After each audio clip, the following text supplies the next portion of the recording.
Good morning and praise the Lord everybody. Greetings to all in the name of Jesus Christ.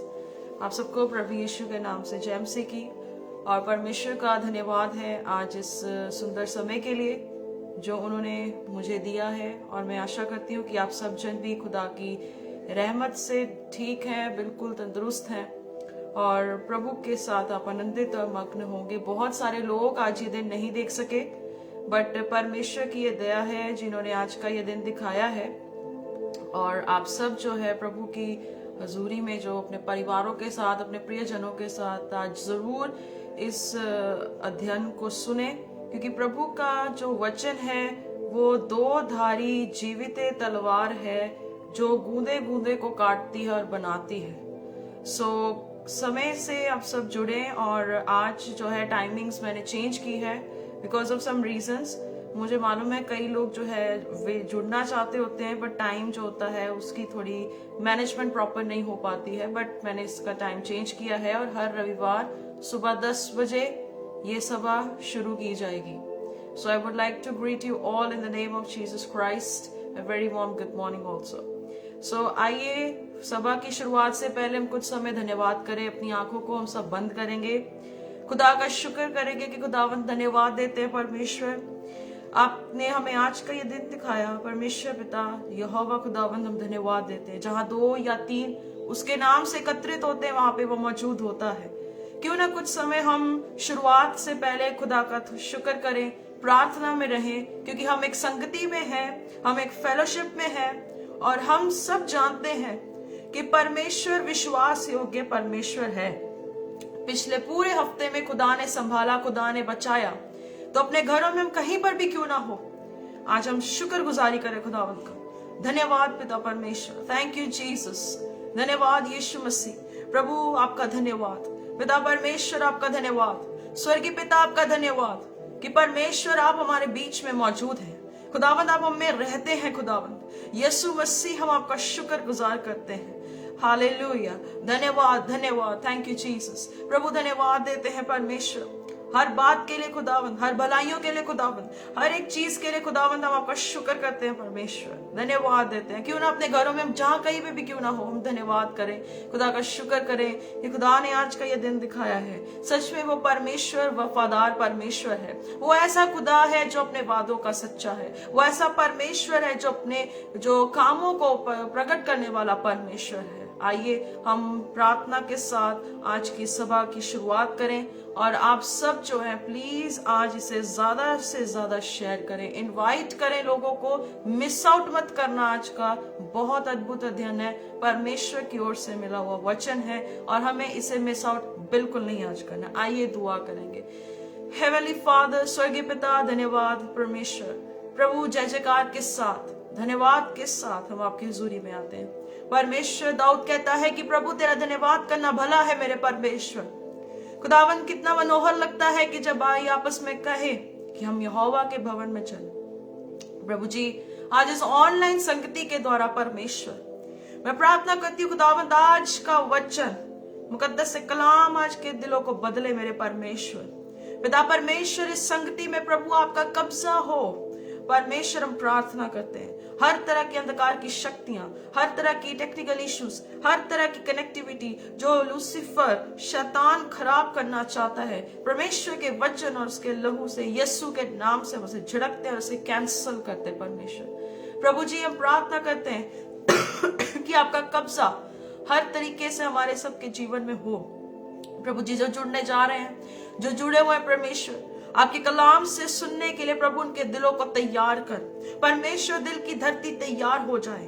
प्रभु यीशु मसीह के नाम से हम प्रार्थना करते खुदावंद कि कोई भी रुकावट उन्हें रोकने ना पाए। परमेश्वर मैं प्रार्थना करती हूँ उस समय में पिता परमेश्वर सारे कलाम को, परमेश्वर हर बात को प्रभु जी इस संगति को आपके हाथों में सौंपते, क्योंकि जिसने अच्छा काम शुरू किया है वो अपने आने तक इसे पूरा करने पाएगा।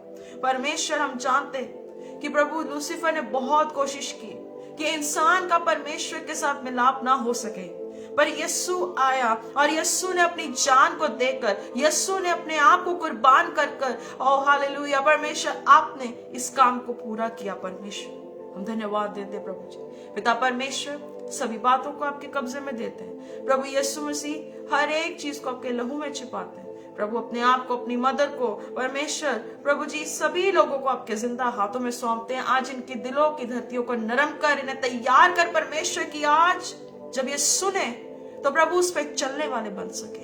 धन्यवाद देते, सारा इज्जत और जलाल देते। प्रभु मेरे मुंह पे पैरा बिठा परमेश्वर, ताकि कोई भी गलत बात मेरे मुंह से ना निकले। परमेश्वर आपको भावता लगे। आज हम सबको यीशु के लहू से प्रभु शुद्ध कर, क्योंकि वचन कहता है मेरे वचन के कारण तुम शुद्ध हो। आज इस वचन से हम सब शुद्ध हो सके, हम ऐसी प्रार्थना करते हैं। पवित्र परमेश्वर आपका वचन कहता है जहां 2 या 3 मेरे नाम से हो वहां पर मैं मौजूद हूं। You are an omnipotent, omnipresent God, जो हर जगह मौजूद, जो हमारे अंदर है, हमारे मध्य में है। हम शुक्रगुजारी करते हैं और ये सभा को, सब बातों को आपको ऊंचा हो, यीशु मसीह के नाम से। आमीन, आमीन, आमीन, हालेलुया। प्रभु का धन्यवाद है, जहां 2 या 3 उसके नाम से एकत्रित हो वो वहां मौजूद है। हालेलुया।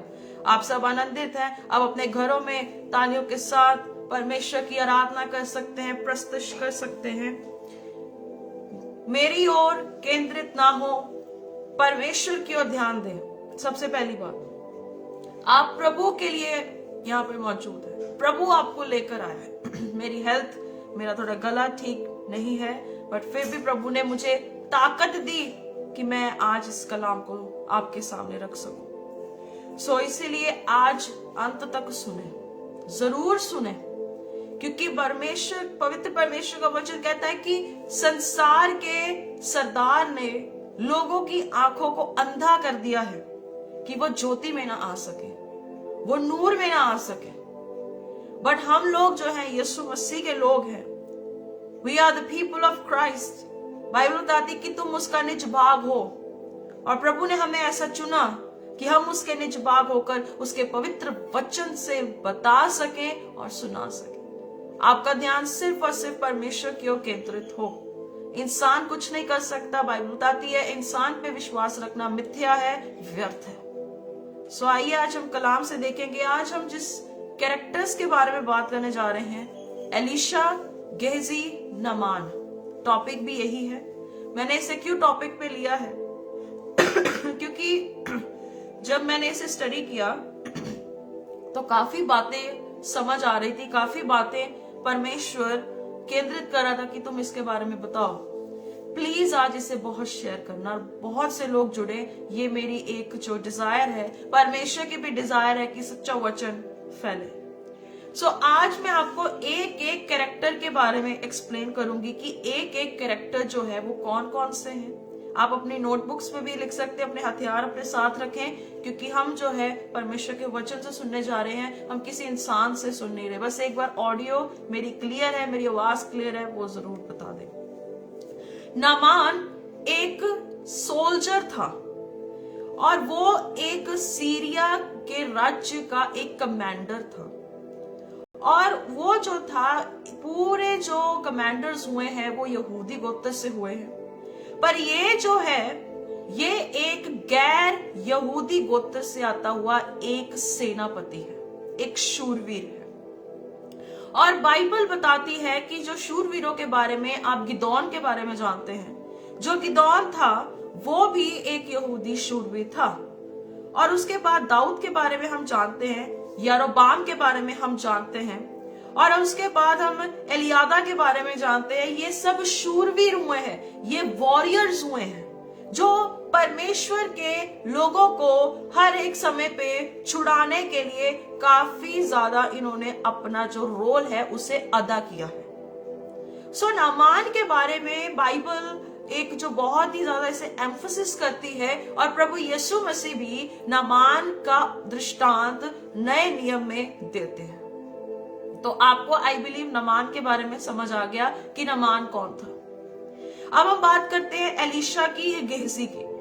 एलीशा जो था परमेश्वर का नबी, परमेश्वर का जन, जिसे हर एक बात पता होती थी, और परमेश्वर उसे अलग अलग रीतियों से हर एक बात प्रकट करते थे कि आने वाले समय में क्या होने वाला है, कैसे परमेश्वर काम करने वाला है, क्या कौन से जो दुश्मन है वो चढ़ाई करने पर है, कौन से लोग कैसे काम करने पर है, परमेश्वर उसे एक्सप्लेन करते थे।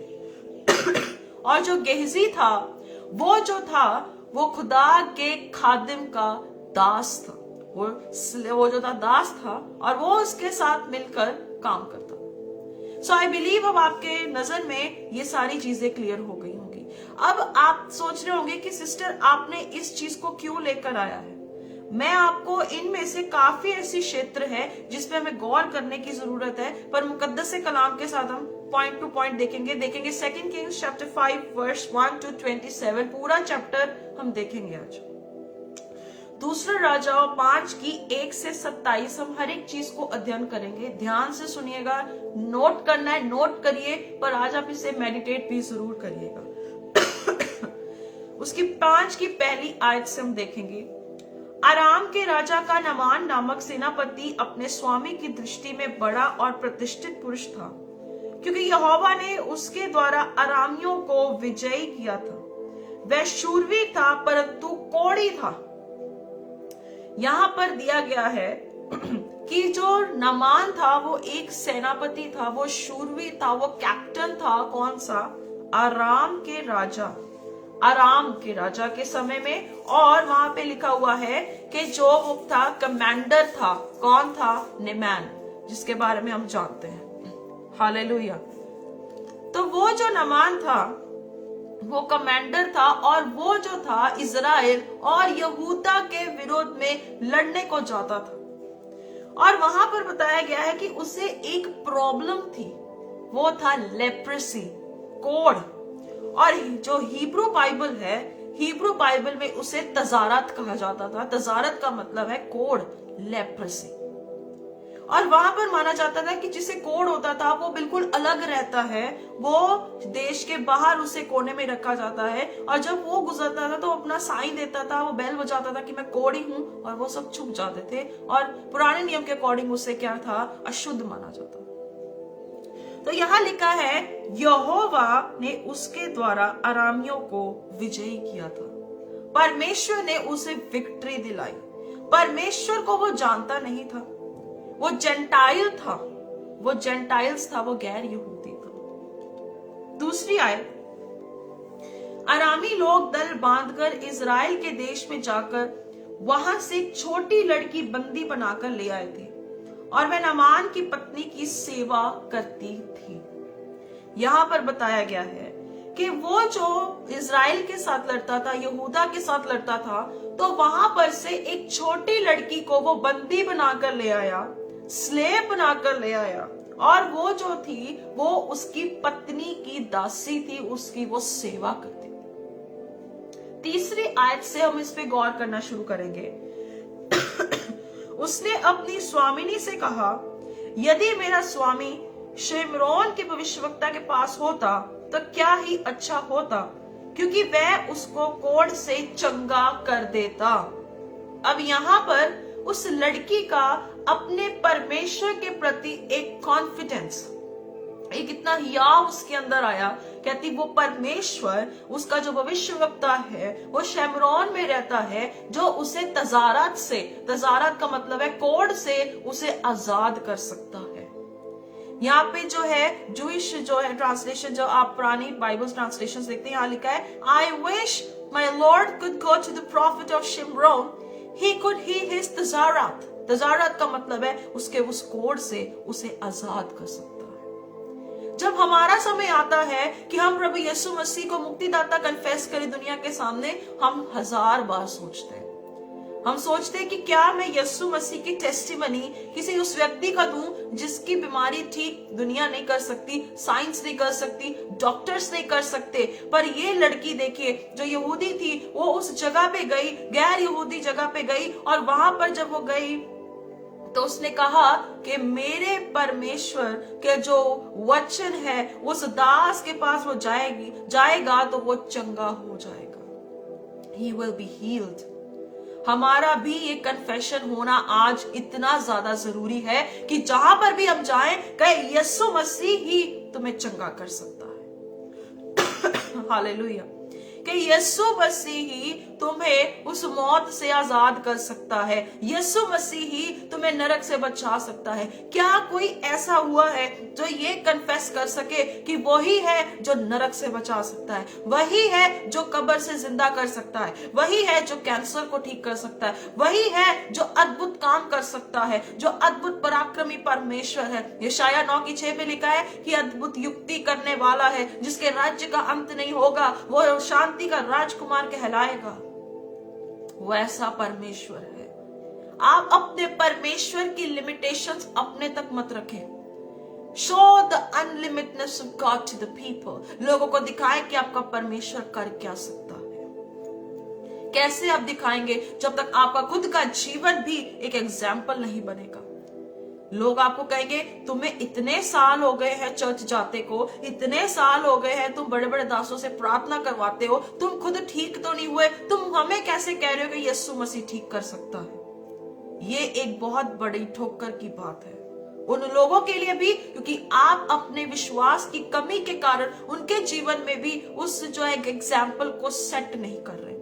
अगर आप उस झुंड में से आज मुझे सुन रहे हैं तो मैं आपको कहना चाहती हूं, प्रभु के पास बैठे और विश्वास के साथ परमेश्वर के साथ एक घनिष्ठ रिश्ते को बनाना शुरू कर दो। हालेलुया। लिखा है, कहती यदि मेरा स्वामी शेमरोन के भविष्यवक्ता के पास होता तो क्या ही अच्छा होता, क्या ही अद्भुत बात होती कि वो परमेश्वर के जन के पास जाता, वहां से चंगा हो जाता। क्योंकि पुराने नियम में जो है परमेश्वर अपने नबियों को भेजता था, अपने प्रॉफिट्स को भेजता था कि वो जब वचन भेजते थे खुदा का तो वो वहां काम करता था। पर नए नियम की हम बात करते हैं। नए नियम में प्रभु यीशु मसीह हमारे लिए एक उत्तम उपहार है, हमारे लिए बेस्ट है।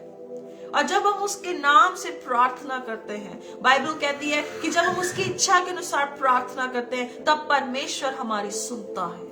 Hallelujah, praise the Lord. परमेश्वर हमारी सुनता है।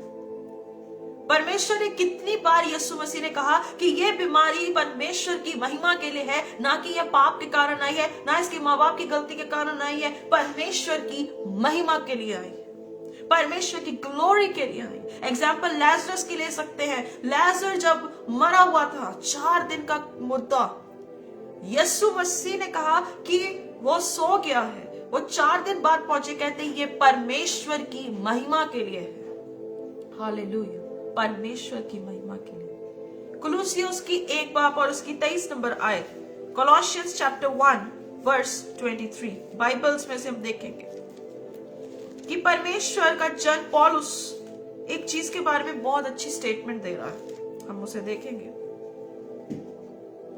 कहता यदि तुम विश्वास की नींव पर दृढ़ बने रहो, कहता विश्वास की नींव पर दृढ़ बने रहो और उस सुसमाचार की आशा को जिसे तुमने सुना है ना छोड़ो,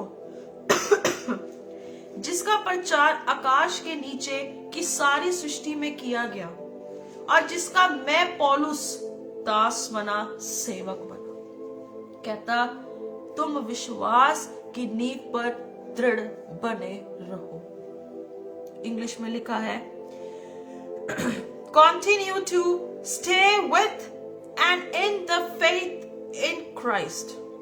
कहता उसमें बने रहो, दृढ़ बने रहो।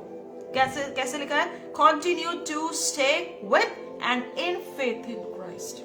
बहुत अच्छी ट्रांसलेशन, क्योंकि उस लड़की भी, वो लड़की छोटी सी थी, वो भी क्या थी? परमेश्वर के विश्वास में बनी थी। कहती अगर वो उसके पास होता तो क्या ही अच्छा होता, क्या ही अच्छा होता, क्योंकि उसे मालूम था कि इजराइल का परमेश्वर यहोवा जो क्या है, चंगा कर सकता है, उसे कोड़ से छुड़ा सकता है, उसे मुक्त कर सकता है, उसे उसकी उस बीमारी से जो उसे एक दिन मौत की तरफ धकेल रही है, उसे छुड़ा सकता है। अजीजों, क्या आपके अंदर ऐसा विश्वास है? क्या आपके अंदर ऐसी दृढ़ता है? क्या आपके अंदर ऐसा कॉन्फिडेंस है? क्या आपके अंदर ऐसा पैशन है कि मुझे यीशु मसीह की एग्जाम्पल लोगों को दिखानी है? मुझे लोगों को यीशु मसीह के बारे में बताना है, मुझे एक्सप्लेन करना है कि यीशु ही जिंदा है। कहता विश्वास की नींव पर दृढ़ बने रहो। और उस सुसमाचार की आशा को जिसे तुमने सुना है ना छोड़ो, उसे मत छोड़ो। ये मत छोड़ो कि ये 50,000 दो, 20,000 दो, 25,000 दो, प्रार्थना करो तब चंगे होगा। कहता नो, कहता उस सुसमाचार की आशा जो आपने सुना है, कहता मत छोड़ो।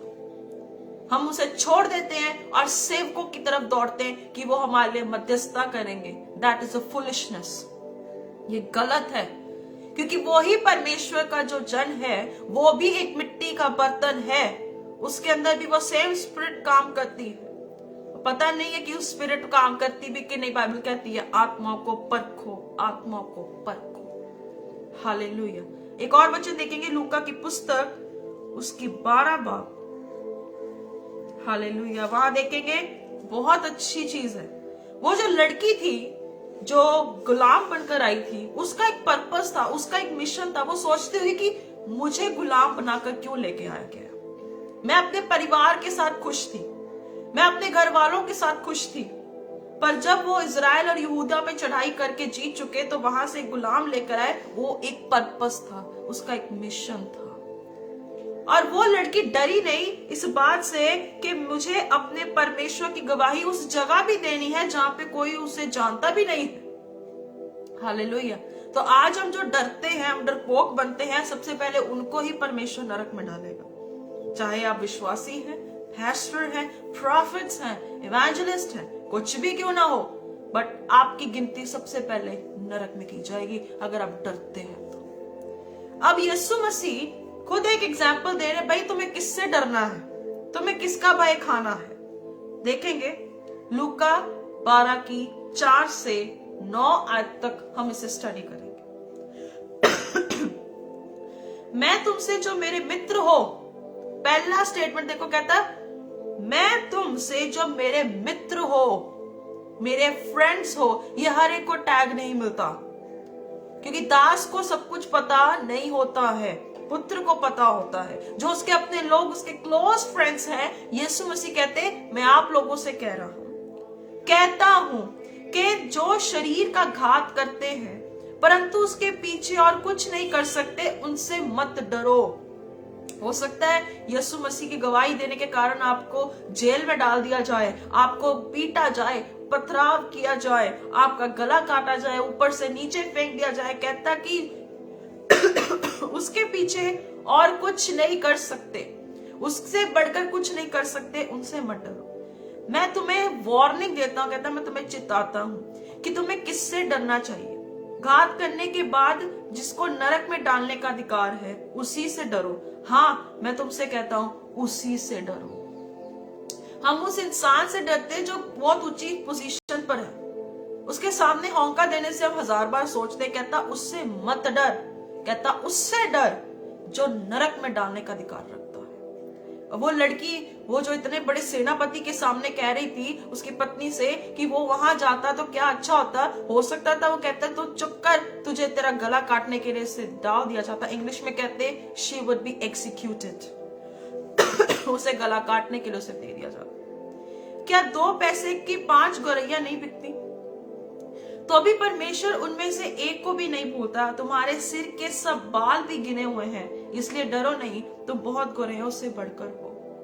ये किसे कहा जाता है? जो उसके साथ खड़ा है, जो उसका खादिम बनता है, जो अपने जान को खतरे में डालकर भी गॉस्पेल प्रीच करता है, जो इंसान का मुंह देखकर डरता नहीं है। आजकल का इंसान कंपटीशन में है, लोगों की कानाफूसी में है, दुनिया की तमाम बातों में लगा हुआ है, दुनिया की तमाम चीजों में लगा हुआ है। बस उसे यही है कि वो आगे ना बढ़ जाए, पीछे ना बढ़ जाए। This is not your mission. कहता कि तुम्हारा मिशन क्या है? कि जाकर ऐसे ही हिम्मत से प्रचार करो कि तुम यस्सु के पास होते तो कितना अच्छा होता। कहता 8 आयत में, आइए देखते हैं। मैं तुमसे कहता हूं कि जो कोई मनुष्य के सामने मुझे मान लेगा, उसे मनुष्य का पुत्र भी परमेश्वर के स्वर्गदूतों के सामने मान लेगा। परंतु जो मनुष्य के सामने मेरा इनकार करे, उसका परमेश्वर के स्वर्गदूतों के सामने इनकार किया जाएगा। ये लीजिए आगे वो स्टेटमेंट, कहता तू मेरा इनकार करेगा, मैं पूरे स्वर्गदूतों के सामने, गवाहों के बादलों के सामने मैं तेरा इनकार कर दूंगा एक दिन। तो अजीजों, अगर आप गलत प्रचार कर, जो लोग कहते हैं आपको गलत प्रचार करते हैं, आप गलत बातें सिखाते हैं, गलत शिक्षा बताते हैं, अगर यीशु को पकड़ के आपने उन जगहों को छोड़ा है, उन जगहों को आपने गुड बाय कह दिया है, ये गवाही है कि आप उसका इकरार कर रहे हैं और परमेश्वर न्याय के दिन आपका इकरार करेगा। वाह, वो आपका क्या करेगा? कहेगा यस, ये मेरी विश्वास योग्य बेटी है, ये मेरा बेटा है। हालेलुया, ये मेरा बेटा है, ये मेरी बेटी है, ये वही है जिसने मेरे लिए सब कुछ छोड़ दिया। हालेलुया। अब आपको ऐसा बनना होगा अजीजों, अब आपको ऐसे हिम्मत से 4 आयत से देखेंगे तो नामान ने अपने प्रभु के पास जाकर कह दिया, इजरायली लड़की इस प्रकार कहती है। और अराम के राजा ने कहा, तू जा, मैं इजराइल के राजा के पास एक पत्र भेजूंगा, एक लेटर भेजूंगा। और देखिए परमेश्वर का कैसे काम चल रहा है। नामान ने जब इस बात को सुना कि वो एक प्रॉफिट के पास जाएगा, उसने अपने आप को ऐसे प्रिटेंड नहीं किया कि मैं जाऊंगा नहीं। कहता कि वो राजा के पास गया, उसने लेटर लिखा कि ये जो मेरा फेथफुल पर्सन है, मेरा वॉरियर है, जो मेरे राज्य के लिए लड़ने के लिए जाता है, कहता तू जा।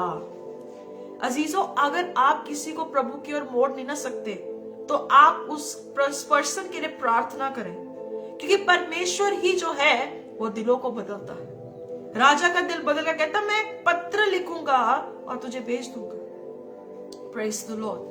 क्योंकि परमेश्वर का वचन कहता है कि राजाओं का मन यहोवा के हाथों में है, नीति वचन में लिखा है। तो अगर परमेश्वर के हाथों में मन है, परमेश्वर के हाथों में रूहें हैं, तो आपकी जुबान क्यों नहीं है? आपका दिल क्यों नहीं है?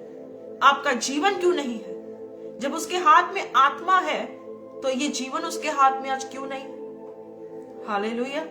वो जो बेटी थी वो परमेश्वर के साथ फेथफुल होगी, जिसने इतनी बड़ी गवाही दे दी। कहता क्या ही अच्छा होता कि वो शेमरोन के भविष्यवक्ता के पास होता, कि वो ही उसके उस तजारत से, तजारत का मतलब है कोड से, उसे छुटकारा दे सकता। तब देखेंगे, अब हमें देखना है, पहला पॉइंट हमने देखा कि नामान की प्रॉब्लम, नामान की क्या प्रॉब्लम थी।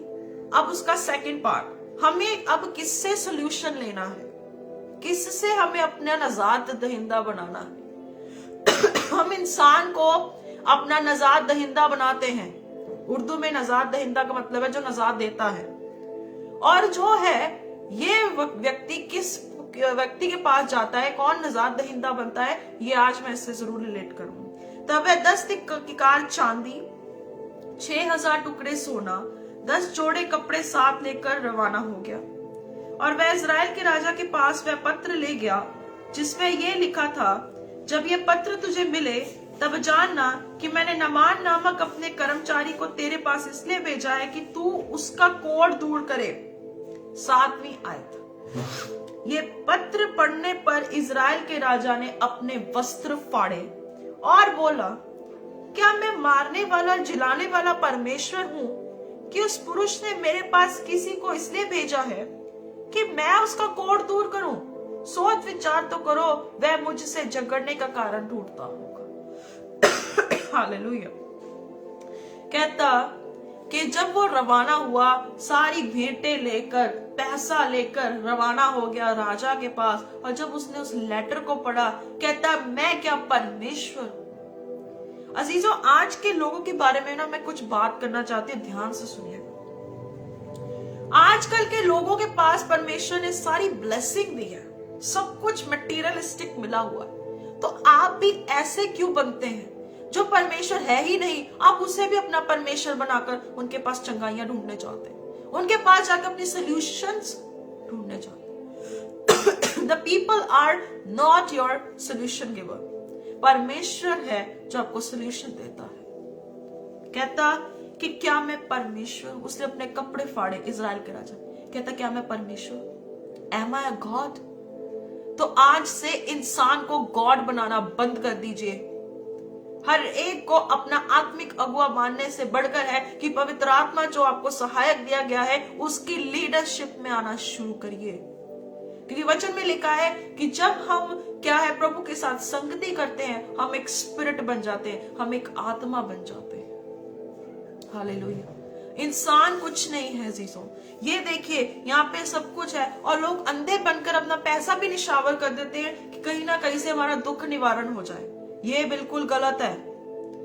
क्या आप परमेश्वर के मौजूदों को पैसों के साथ तोलते हैं? जैसे उस जादूगर शमौन ने प्रेरितों की पुस्तक में पवित्र आत्मा का दान पाने के लिए उसे पैसों में तोल दिया कि ये पैसे लो और मुझे भी होली स्पिरिट का दान दो।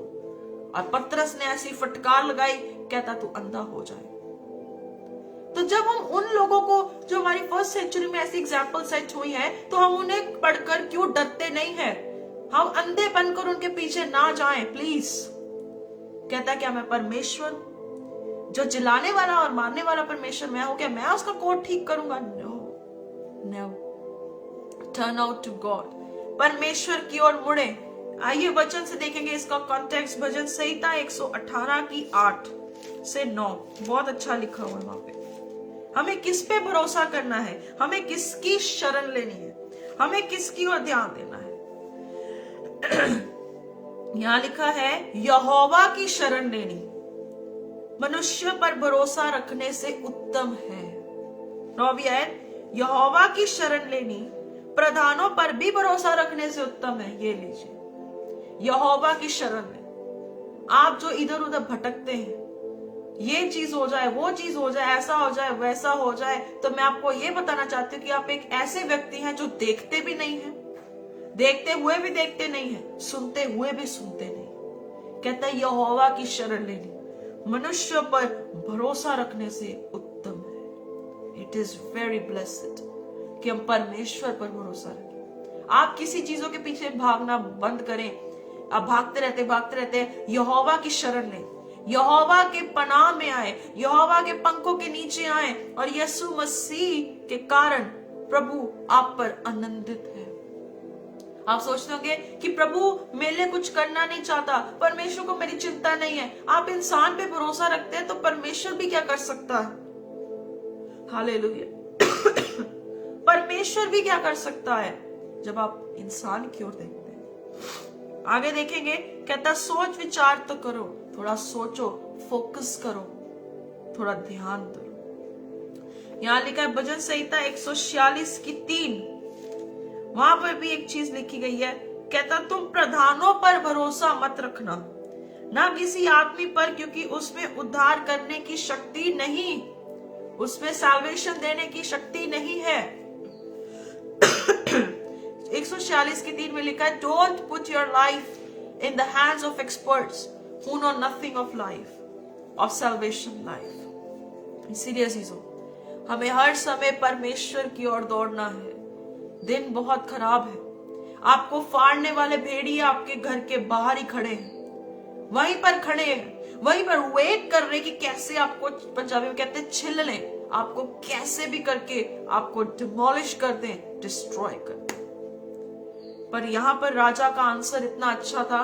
कहता क्या मैं मारने वाला जिलाने वाला परमेश्वर हूं? कहता क्या मैं मारने वाला जिलाने वाला परमेश्वर हूं कि उस मनुष्य ने मेरे पास किसी को इसलिए भेजा कि मैं उसका कोढ़ दूर करूं? आजकल के सेवकों का क्या हाल है? आइए मेरे पास आइए, मैं आपको चंगा कर दूंगा, मैं आप पे हाथ रखूंगा, लाल कपड़े से हाथ रखूंगा, अनॉइंटिंग ऑयल से हाथ रखूंगा। ऐसी चीजों को प्लीज अवॉइड करें। Please don't just do these things. ये अन्य जातियां करती हैं, अन्य जातियों की बातें हमने आज मसीह में मिक्स कर ली हैं। इसीलिए आज बहुत से लोग जो विश्वास में भी है वो भी पीछे हट गए हैं, क्योंकि उन्हें ठोकर लगी, उन्हें ठोकर लगी।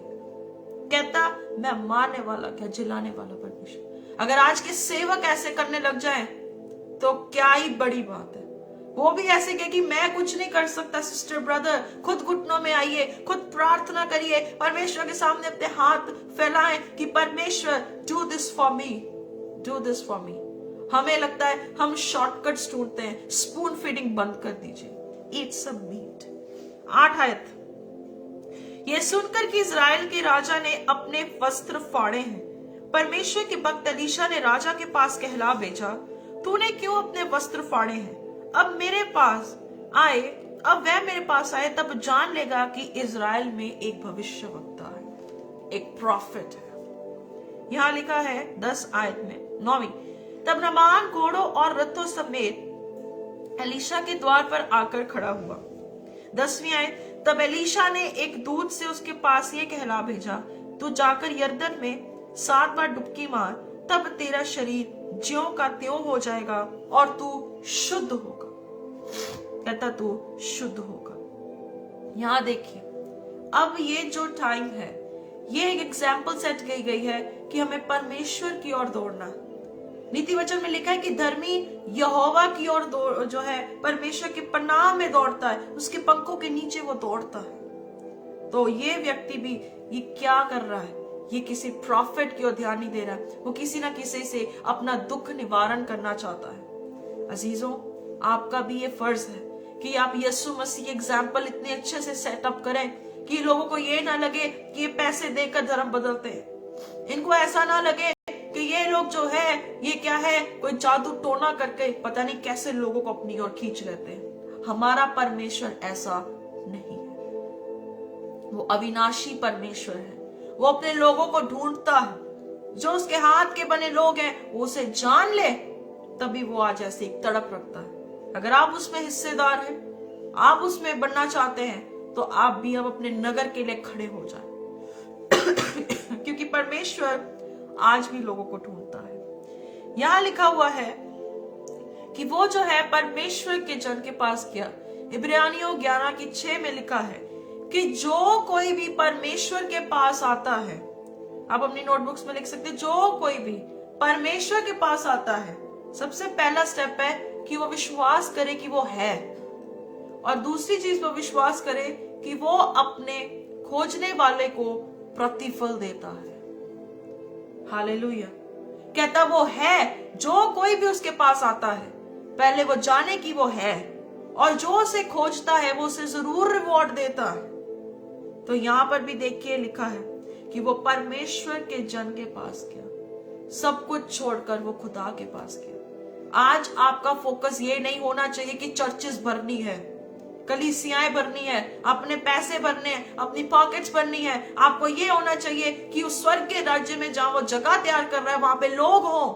पर अफसोस वहां की भीड़ बहुत कम है। क्यों भीड़ कम है? क्योंकि यार धरती पे जो भीड़ है, जो यीशु के लोग हैं, जो उसे सुनते हैं, वो खुद भटक चुके हैं। बहुत सी भीड़ यीशु मसीह के पास आती थी, उसे सुनती थी, उस पर गौर करती थी, पर उसमें से प्रभु यीशु ने सिर्फ 12 चेले चुने।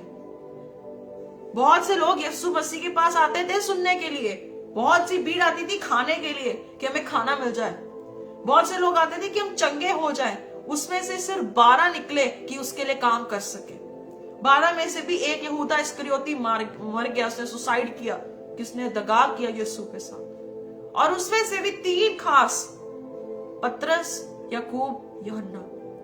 और करते करते 70 चेले, 70 के बाद ऐसे 120, फिर जो 3000, 5000, करते करते करते आज हम आ गए।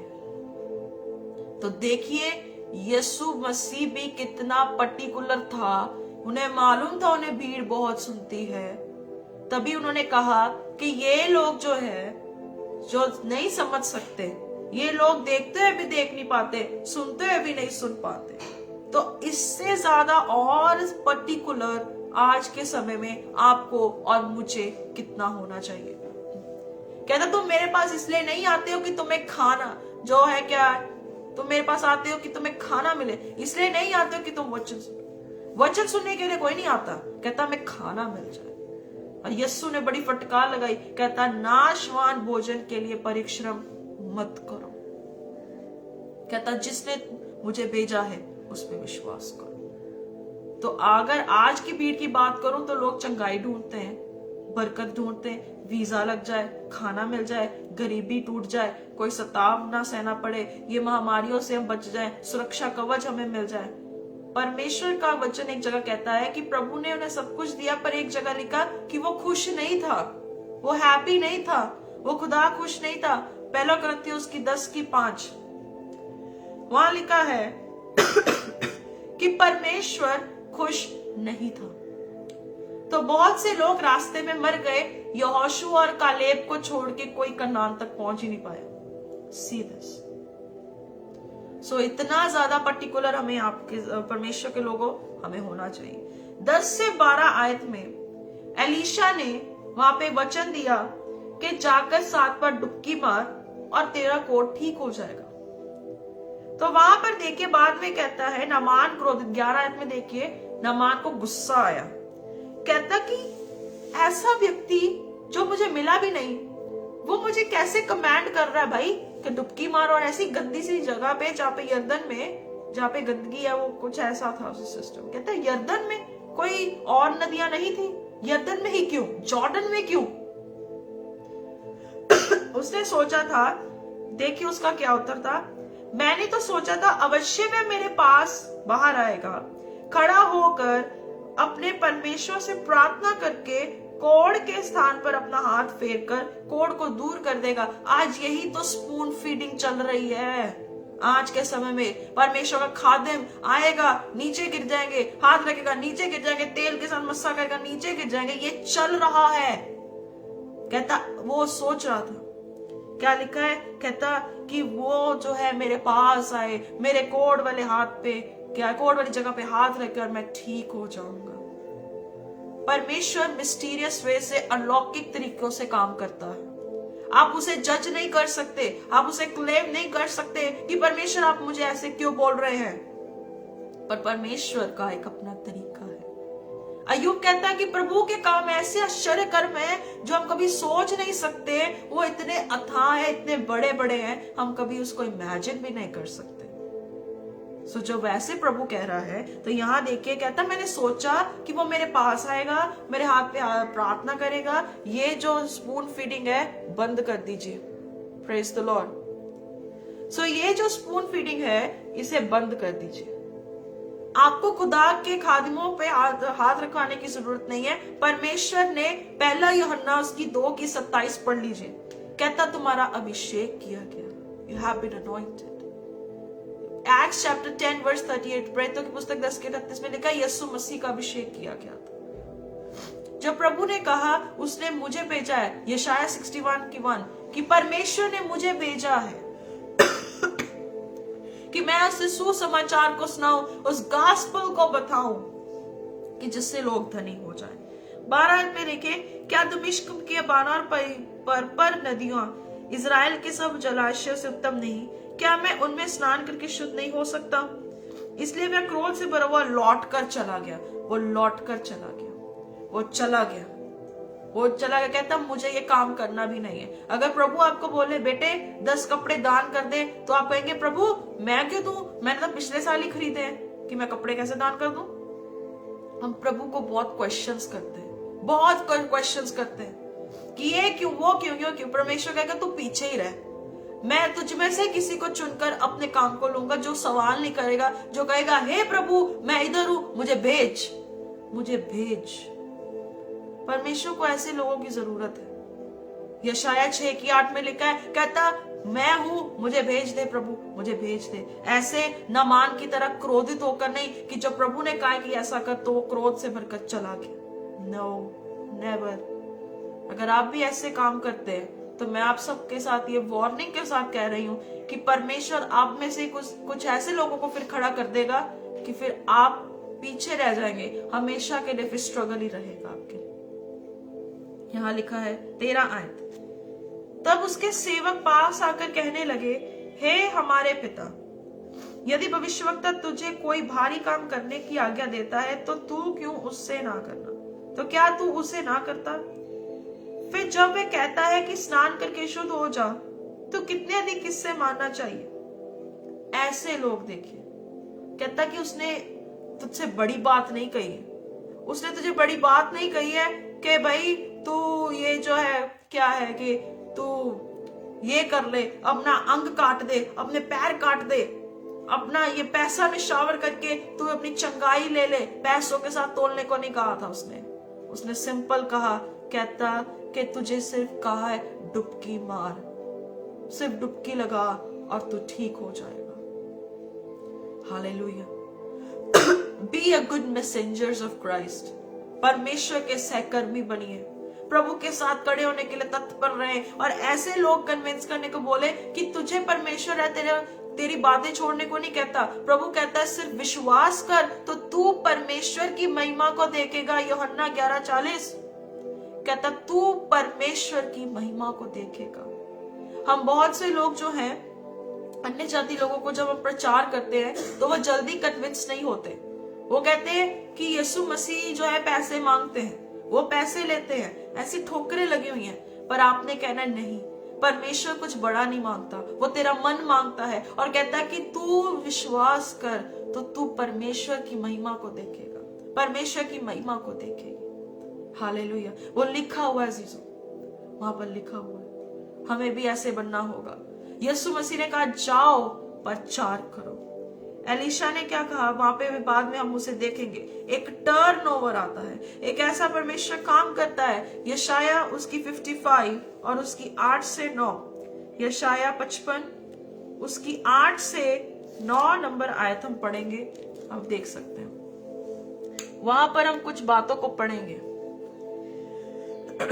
वहां लिखा है क्योंकि यहोवा कहता है मेरे विचार और तुम्हारे विचार एक समान नहीं है, ना तुम्हारी गति और मेरी गति एक सी है। देख लीजिए वहां पे प्रभु कहता है कि भाई डुबकी मार 7 बार और तो ठीक हो जाएगा। नमान की गति थी कि वो हाथ रख के मेरे लिए प्रार्थना करे, और परमेश्वर का वचन कहता है तेरी गति मेरी गति एक सी नहीं है। मेरे भाई, मेरी बहन, मेरे अजीज, मेरे बच्चे, मेरे जवान, कोई भी क्यों ना हो। हालेलुया। अब आप प्रभु को कह रहे होंगे प्रभु ऐसा आप मेरे साथ क्यों कर रहे हैं, ये क्यों नहीं हो रहा है। प्रभु कहता है my son my daughter my way in your way is different. आप जो आंखों से देखते हैं आप उसी से हर एक चीज को नापते हैं, पर प्रभु अंदर से देखता है और प्रभु अंदर की बातों को देखता है, उसके कारण वो वैसे काम करता है। क्योंकि आप किसी की आत्मा नहीं देख सकते, पर परमेश्वर आत्मा को भी देखता है, शरीर को भी देखता है, क्योंकि इसने ही सब कुछ बनाया है। कहता मेरे विचार और तुम्हारे विचार एक समान नहीं है। हम धरती में रहते हैं, हम धरती की बातों को देखते हैं कि ऐसे मेरे लिए हो जाए, मेरे लिए वैसा हो जाए। क्योंकि मेरी और तुम्हारी गति में और मेरी और तुम्हारी सोच विचारों में आकाश और पृथ्वी का अंतर है। माय गॉड, आकाश और पृथ्वी का डिफरेंस है। अगर प्रभु के जन ने एलिशा ने ऐसे कह दिया कि भाई तू डुबकी मार ले, क्योंकि उसकी नामान की सोच में और सर्वशक्तिमान परमेश्वर की सोच में आकाश और जमीन का अंतर है। परमेश्वर कभी भी आपको ऐसे नहीं कहेगा कि भाई घर पे बैठे बैठे तू चंगा। वो परमेश्वर कर सकता है, इंस्टेंट भी कर सकता है, सब कुछ कर सकता है, कैन डू। पर परमेश्वर कभी आपको कंफर्ट जोन में बात नहीं बोलेगा। परमेश्वर पहले कहेगा तू कर तो मैं करूंगा, तू विश्वास करेगी तो महिमा देखेगी, तू प्रेम दिखाएगा तो क्या है मेरा जन कहलाएगा। देखिए ये चीजें चलती हैं सिस्टमैटिक। कहता तू आज्ञा मानेगा तो तेरे लिए सब आशीर्वाद होंगे। प्रभु की ऑबे करें। हालेलुया। यहाँ पे लिखा हुआ है, कहता working of the Lord is totally different than the man. आप अपने तरीके से काम कर रहे हैं, अपने तरीके से किसी को खुशी देते हैं, अपने तरीके से आप जो है, लूसीफर भी चमत्कार करता है भाई, पर वो टिकता नहीं है, पर परमेश्वर का चमत्कार टिक जाता है। आइए देखेंगे आगे। तब उसने 14 आयत से, तब उसने परमेश्वर के भक्त के वचन के अनुसार यरदन को जाकर उसमें 7 बार डुबकी मारी और उसका शरीर छोटे लड़के का सा हो गया और वह शुद्ध हो गया ना वो शुद्ध। क्योंकि कई बार हम भी बच्चे की तरह जिद करते हैं कि मैंने नहीं मानना, मैंने नहीं प्रभु की माननी, मैंने नहीं ये वचन मानना, ये बहुत मुश्किल है, मुझसे नहीं हो सकता। पर उसी में ही भलाई, उसी में ही रोमियो 8:28 में लिखा है सब बातें मिलकर भलाई को उत्पन्न करती है। वो भलाई ही को उत्पन्न करती, क्योंकि जो परमेश्वर से प्रेम रखते हैं उनके लिए भलाई है। अगर प्रभु कहता है कि ये करिए तो उसमें भलाई। हालेलुया। कभी क्वेश्चनिंग मत करें। क्वेश्चन करने का मतलब है आप परमेश्वर पे शक कर रहे हैं और उसकी जो बात सही है आप उस पे एक अपनी स्टेटमेंट दे रहे हैं कि ये चीज ऐसे है, ये कैसे हो सकता। अब 13 से 15 तक हमने देखा। तब वह अपने सब दल बल समेत परमेश्वर के भक्त के यहाँ लौट आया और उसके सम्मुख खड़ा होकर कहने लगा, सुन, अब मैंने जान लिया है कि समस्त पृथ्वी में इजराइल को छोड़ और कहीं ईश्वर परमेश्वर नहीं है। इसलिए अब अपने दास की भेंट ग्रहण कर। 16 आयत देके बड़ी धमाकेदार है। एलीशा ने कहा, यहोवा जिसके सम्मुख मैं उपस्थित रहता हूं, उसके जीवन की शपथ मैं कुछ भेंट ना लूंगा। और जब उसने उसको बहुत विवश किया कि भेंट को ग्रहण करे, तब भी वह इनकार ही करता रहा। अब मेरा सवाल है, एलीशा को बहुत फोर्स किया गया कि तू दान ले ले, तू ये बरकतें ले ले, तुझे मैं ये सब देता हूं, क्योंकि उसके जीवन में प्रभु ने बहुत बड़ा काम किया। और एलीशा ने परमेश्वर के चमत्कारों को अपने पैसों के लिए नहीं किया। वो चीजें इसलिए नहीं की कि उसे अमीर बना दे, पर उसने ये इसलिए किया क्योंकि उसके अंदर एक आग थी कि समस्त पृथ्वी में, क्योंकि उसका आंसर देखिए कहां लिखा हुआ था, 8 में कहता है, तू जान ले कि इजराइल में एक भविष्यवक्ता है। जब हमारे अंदर भी ऐसी आग होगी कि हमें बताना है कि हमारा परमेश्वर जिंदा है, तो हम ऐसे लालच में नहीं पड़ेंगे, हम ऐसी चीजों में नहीं पड़ेंगे। और आज लोग बहुत कुछ करते हैं, चमत्कार करते हैं कि उसके पीछे से जो है क्या मिलेगा भाई, पैसा मिलेगा। उसके पीछे क्या मिलेगा, हमें धन मिलेगा। उसके पीछे क्या मिलेगा जी, हमारे बैंक अकाउंट्स भर जाएंगे। उसके पीछे क्या होगा कि हमारी जो है खत्ते भर जाएंगी। परमेश्वर का वचन कहता है कि यदि तू उसकी विधियों को माने तो तेरे खत्ते भरे रहेंगे। हालेलुया। तेरी कोठरी धन्य है, तेरी टोकरी धन्य है, तेरा आना धन्य है, तेरा जाना धन्य है। परमेश्वर सब बात एक्सप्लेन करता। बस इसीलिए हमें सिर्फ परमेश्वर के साथ जिंदा रहकर और जिंदा तरीके से जीना है। और कहता कि मैं कुछ भेंट ना लूंगा, मैं कोई ऑफरिंग नहीं लेने वाला। हम क्या करते हैं, हमारे हाथ में ऑफरिंग थमाते हैं। मैं विरोध नहीं कर रही उसका, जो खुदा का खादिम है, जो डिजर्व करता है उसे दीजिए, पर मैं उनकी बात कर रही हूँ जो पहले से भरे हुए हैं। जो भरा है उसको और भर रहे, जो कंगाल है उसे और कंगाल करते जा रहे। ये दुनिया का सिस्टम है। कहता मैंने नहीं लेना, मैंने करना ही नहीं, मुझे चाहिए नहीं। तो अजीजों, कुलुस्सियोस की 3:1-3 में लिखा है, कहता पृथ्वी की नहीं पर स्वर्ग की वस्तुओं की खोज में रहो। स्वर्ग की वस्तुओं की खोज में रहो, जहां परमेश्वर विराजित है, जहां यीशु मसीह विराजित है। और उसने आपको भी वहां बैठाना है, बैठा दिया है, ऑलरेडी आपको बैठा दिया है। वो बात अलग है कि आत्मा में हम एक दिन उसके पास पहुंचेंगे, तो हम पिता के दाहिने में, यीशु के दाहिने में बैठे। कुलुस्सियों 1:3 जरूर याद रखें। कहता पृथ्वी की नहीं पर स्वर्गीय वस्तुओं की खोज में रहो। अब्राहम ने भी, आप इब्रानियों 11 घर पे जरूर पढ़िएगा। इब्रानियों में लिखा है, कहता अब्राहम भी उस अविनाशी घर के लिए अभिलाषित था। एलीशा भी उस अभिलाषित था, उस घर के लिए जो कभी नश्वर नहीं होगा। खुदा के खादिमों ने अपनी जान ने अपने गले कटवाए, क्योंकि उन्हें अभिलाषित था उस घर का, जो वो घर वहां पर है, स्वर्ग में है। और एलीशा ने भी उस फोकस को डिवोट किया कि मेरा घर स्वर्ग में है, मेरे लिए प्रभु तैयार कर रहा है प्रतिफल को। मुझे इस धरती की जो चमक दमक है, मुझे उसकी जरूरत नहीं है। यूहन्ना 14:3 में लिखा है, कहता मेरे पिता के पास बहुत सी जगह है और मैं जाता हूं तुम्हारे लिए एक जगह तैयार करता हूं, और जब मैं वापस आऊंगा तो मैं तुम्हें भी ले जाऊंगा और वहां रहने के लिए। हालेलुया। कहता मैं पुनरुत्थान हूं, जो मुझ में विश्वास करता है वो कभी मरता नहीं है, वो मरेगा नहीं। तभी दाऊद कहता है I will not die, I will live and I will proclaim the works of the Lord. मैं मरूंगा नहीं, मैं जीऊंगा और यीशु का होंका दूंगा। हालेलुया। जो फिर बाद में आप 16, 17 में 16, 17, 18 में आप देख सकते हैं, 19 तक देख सकते हैं। वहां पे वो बता रहा है कि मुझे कोई दंडवत करना है, कोई चीज का वो एक्सप्लेन कर रहा है। तो फिर कहता है कि तू विदा हो। और आपको पता है नामान इस चमत्कार के बाद उसने अपने राज्य में अपनी जगह पर परमेश्वर की वेदी बनाई थी और उसने वहां पे बलि की थी। वहां पे उसने बलि की और उसने यहोवा की प्रस्तिश की थी। और यही चीज एलीशा की उसे बहुत भावती होगी, अट्रैक्ट किया होगा कि ये ऐसा खुदा का खादिम मैंने पहली बार देखा है जो ऑफरिंग्स नहीं ले रहा है, जो कहता है कि मैं कुछ नहीं लूंगा। क्योंकि वही चीज के कारण परमेश्वर ने एलीशा को वो the great Splendor he used.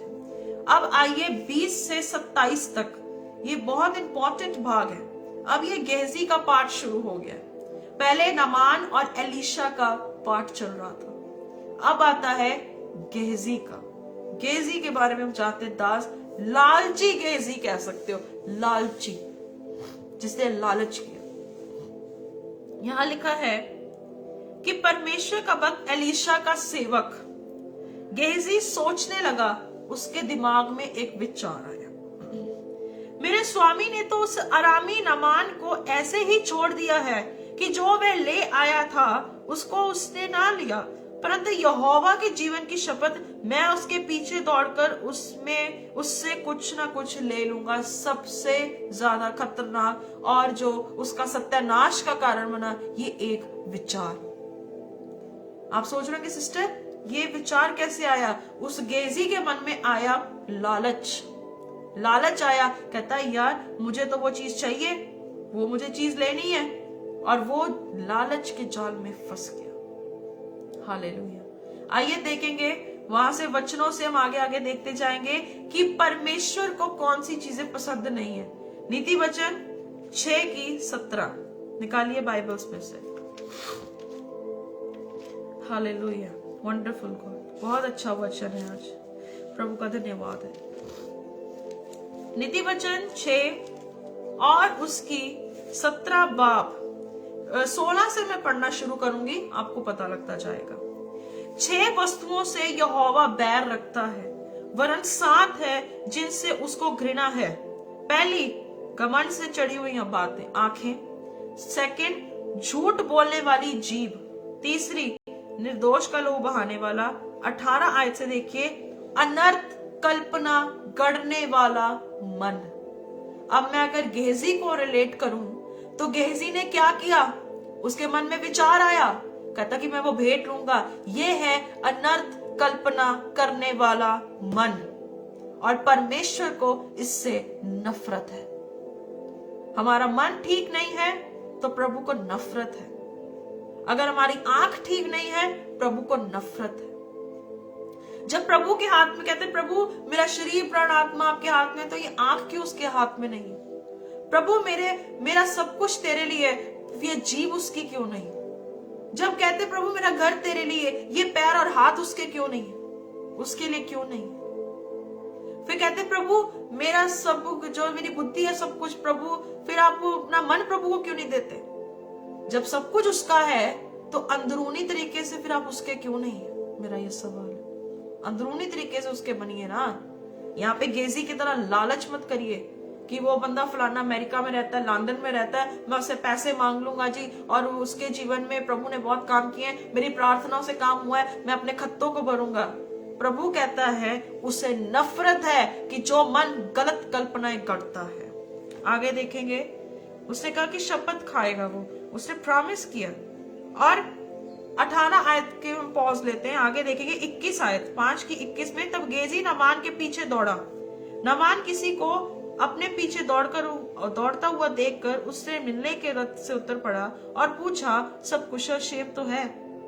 22 आयत में झूठ बोला। उसने कहा, हाँ सब कुशल है, परंतु मेरे स्वामी ने मुझे ये कहने को भेजा है कि एफ्राइम के पहाड़ी देश में से भविष्यवक्ताओं के चेलों में से 2 जवान मेरे यहाँ अभी आए हैं, इसलिए उनके लिए 1 किक्कार चांदी और 2 जोड़े वस्त्र दे। अब नामान को तो नहीं पता कि वो झूठ बोल रहा है, पर गेजी को सब कुछ पता होने के बावजूद भी शैतान के कब्जे में, ट्रैप में, लालच में फंस गया।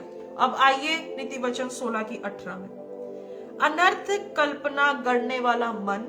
आगे, बुराई करने को वेग दौड़ने वाले पैर, पांव। अब वो दौड़ा किसके पास? नामान के पास, कि मुझे ये चीज दे दीजिए। कहता क्या लिखा है? बुराई की ओर दौड़ने वाले पांव। अब वहां पे 23 आयत में लिखा है, नामान कहता खुशी से 2 किक्कार ले ले। तब उसने उसे बहुत विनती करके 2 किक्कार चांदी अलग थैलियों में बांधकर 2 जोड़े वस्त्र समेत अपने 2 सेवकों पर लाद दिया, और वह उन्हें उसके आगे आगे ले चले। देखिए क्या बात है, देखिए कितना ये बड़ा गलत काम कर रहा है। इसे पता भी है, ये जानबूझ के प्रिटेंड कर रहा है कि सब नॉर्मल है। आज की दुनिया में भी ऐसे लोग हैं जो कॉम्प्रोमाइज के साथ जीते हैं। और परमेश्वर के राज्य में ना ऐसों की जरूरत है, नहीं जरूरत है प्रभु। हालेलुया। तो यहां लिखा है 24 आयत में, तब वह टीले के पास पहुंचा, तब उसने उन वस्तुओं को उनसे लेकर घर में रख दिया और उन मनुष्यों को विदा किया और वह चले गए। अब मैं आपको पूछना चाहती हूँ कि ये पैर दौड़े गलत काम करने के लिए, क्या ये पैर आज दौड़ते हैं सुसमाचार सुनाने के लिए? ये जीभ चलती है झूठ बोलने के लिए, गालियां बकने के लिए और तमाम उन चुगली निंदा के लिए, संसार की बातों के लिए अपने मुंह को हम उठाते हैं। क्या ये मुंह कभी खुलता है कि यहोवा के वचन को दृढ़ता से बोले? हालेलुया। क्या आप ऐसे बनते हैं? अगर आप आज नहीं बनते हैं, तौबा करें, रिपेंट करें और प्रभु के सामने घुटने टेक कर माफी मांगे। और फिर 25 आयत में देखिए क्या लिखा है, तब वह भीतर जाकर अपने स्वामी के सामने खड़ा हुआ। एलीशा ने उससे पूछा, हे गेजी, तू कहां से आता है? उसने कहा, तेरा दास तो कहीं नहीं गया। आ गया झूठ।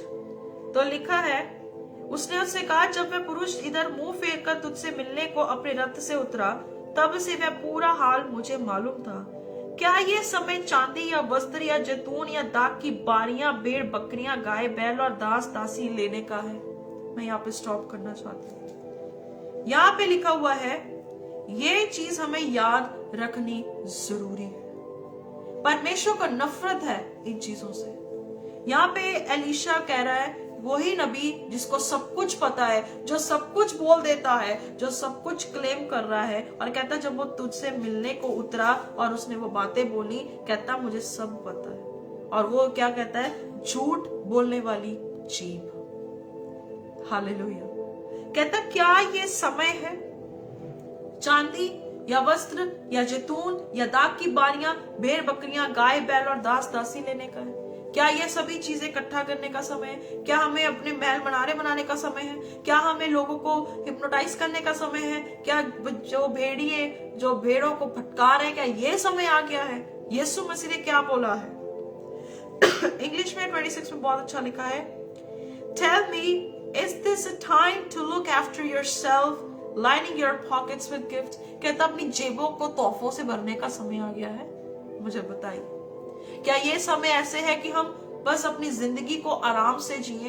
क्या परमेश्वर ने आपको ऐसा बनाया कि आज जीते हैं, कल का क्या है देखा जाएगा? नो। मत्ती 28 की 18 से 20 में क्या लिखा है? जाओ चेले बनाओ।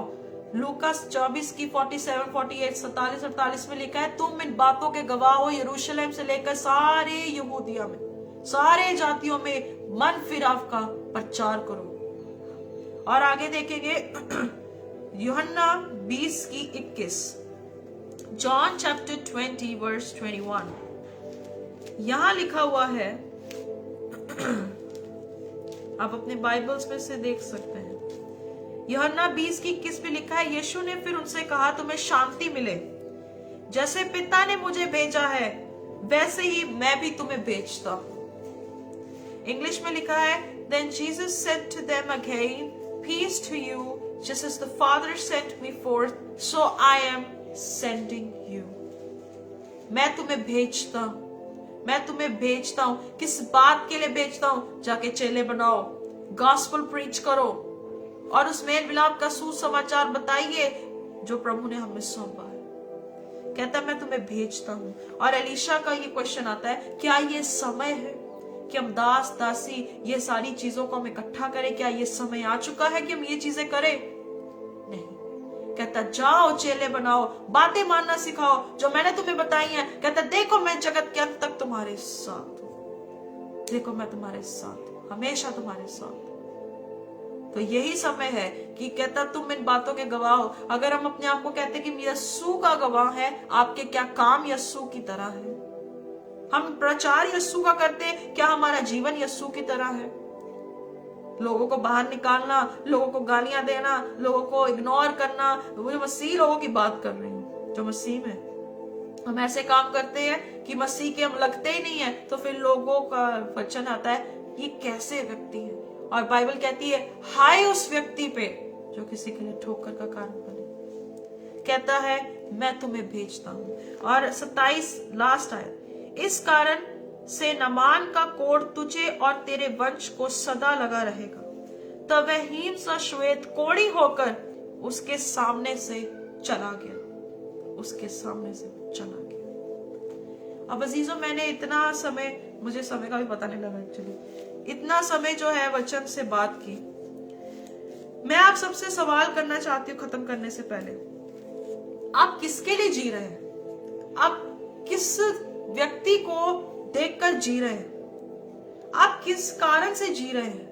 क्या आप भी इस दौड़ में हैं? बहुत सारे लोग दौड़ में हैं कि मेरा सब कुछ जमा हो जाए, मैं बिल्डिंग्स खड़ी कर दूं, मैं ये कर दूं, वो। आप किस दौड़ में हैं मेरे भाई मेरी बहन? क्या ये समय है कि हम लोग इकट्ठा करें सब कुछ? क्या ये समय है कि हम गॉस्पेल प्रीच करें? यीशु मसीह को मैंने पहले बोला, बहुत सी भीड़ थी, बहुत सारी भीड़ थी, पर चुने गए कितने? 12 में से 3 उसके खास थे। फिर 12 से 70, 70 से 120, 3000, 5000, गिनती बढ़ती गई, हम तक वचन पहुंचा।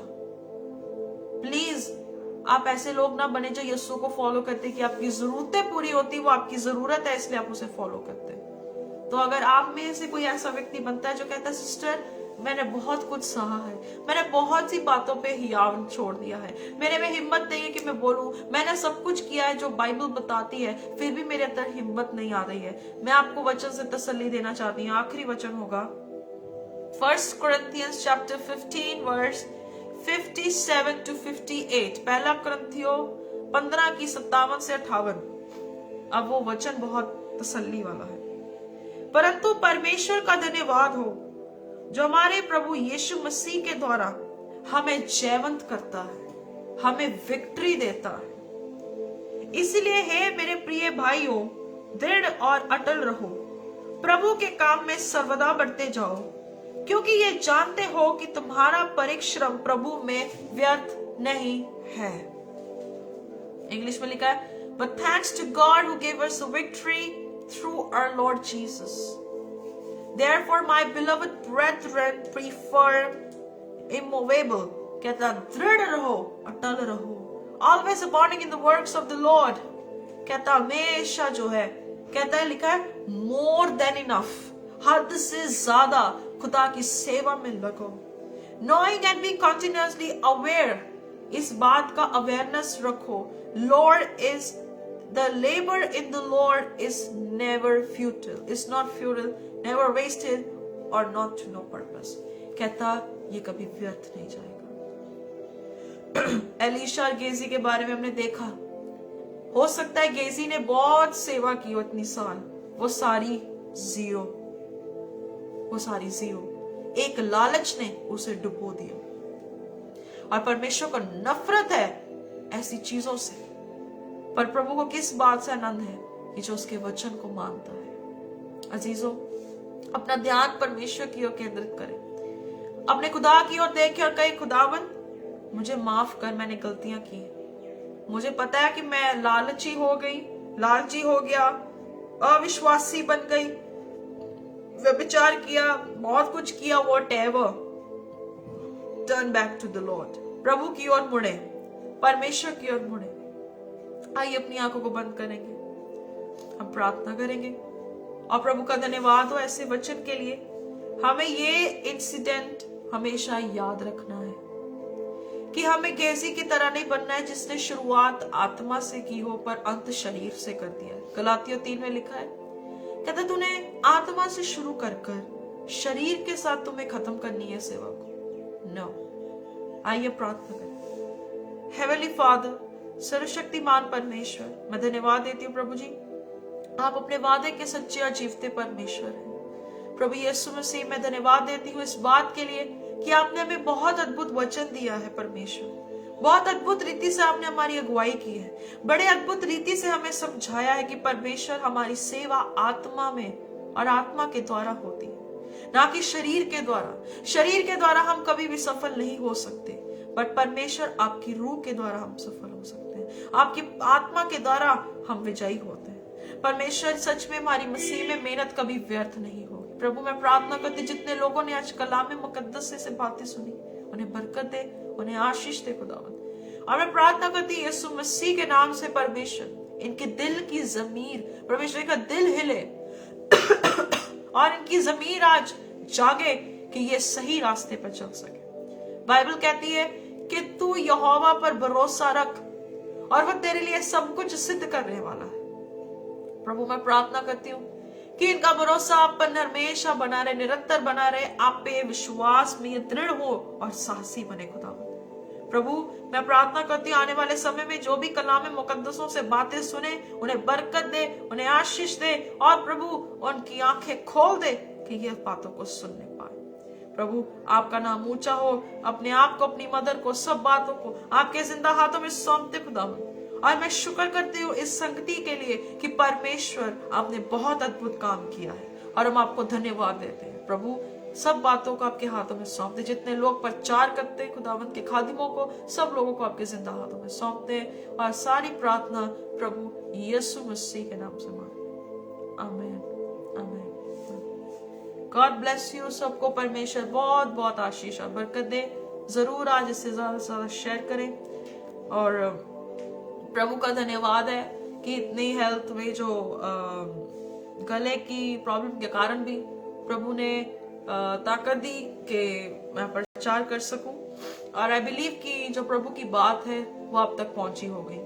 जरूर इसे आगे तक लेके जाएं और नेक्स्ट संडे फिर ऑनलाइन 10 बजे में पूरे, आज मैंने स्टार्ट कर दिया था 10 बजे ही होगी, 10 से 11 आई थिंक 11:15 हो गए हैं। प्रभु आप सबको आशीष दे। नेक्स्ट संडे फिर मिलेंगे। God bless you.